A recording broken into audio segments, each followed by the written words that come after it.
London on a Monday when there's a tube strike. This wasn't fun.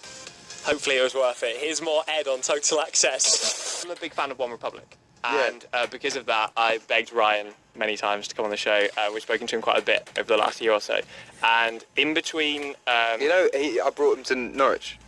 Ryan Tedder? Yeah, he stayed at my house in Suffolk, but he flew into... This is the thing, he flew into England and was just like, "Where's your house, man?" And I was like, Suffolk. He was like, "I'll get a helicopter." And I was like, "It's a 2-hour drive, man." He's like, "No, I get a helicopter." And like, literally, his helicopter landed in a field near my house, and then he drove... he stayed for a couple of days, came to Latitude Festival. We had a rave in the woods, and then he drove back to Norwich Airport and got his private plane out of there. It was like the least Suffolk thing ever to happen. So he actually landed in London and then just got a helicopter to your place?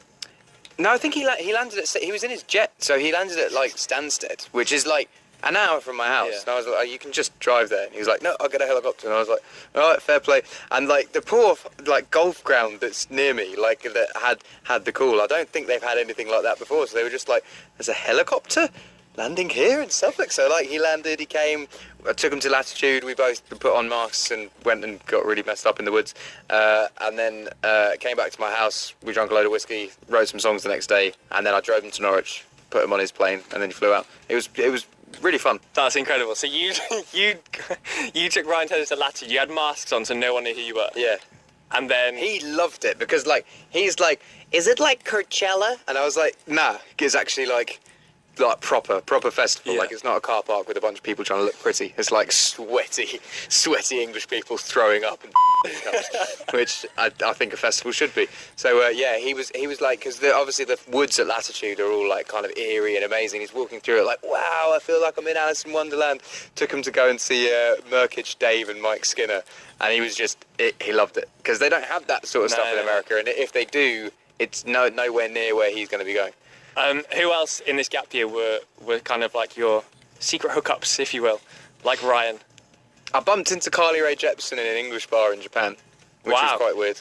Yeah. Not planned at all. No, I went, obviously I'm in Japan, like cultural centre of the universe, and then I found an English pub, so obviously I'm going to go in it, obviously.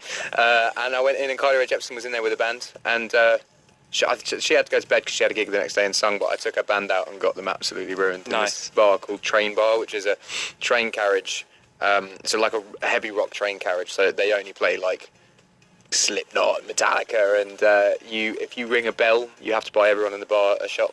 So we just kept ringing the bell, and it was good. Did she recognise you? Because was this balloon dead at this point, or were you... Yeah, it was a half balloon dead, but like I first met her in my first balloon stage, 2013, when I was on tour with Taylor Swift. When you were kind of not on the gap year, when you were very much in the public eye, all we'd hear about is Ed and his best mate Taylor Swift, and it was just non-stop.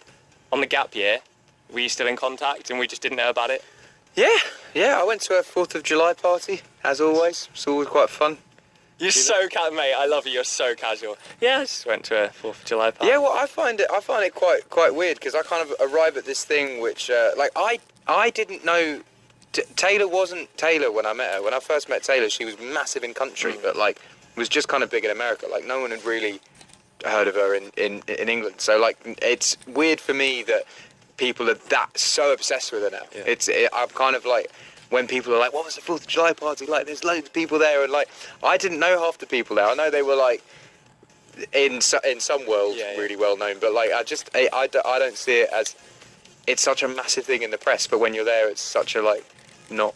It's weird. Yeah, of course. Yeah. Tell you what, let's play your track with Taylor Swift. Let's do Everything Has Changed, and then we'll come back and we'll chat some more. Thank you, Ed. Total Access.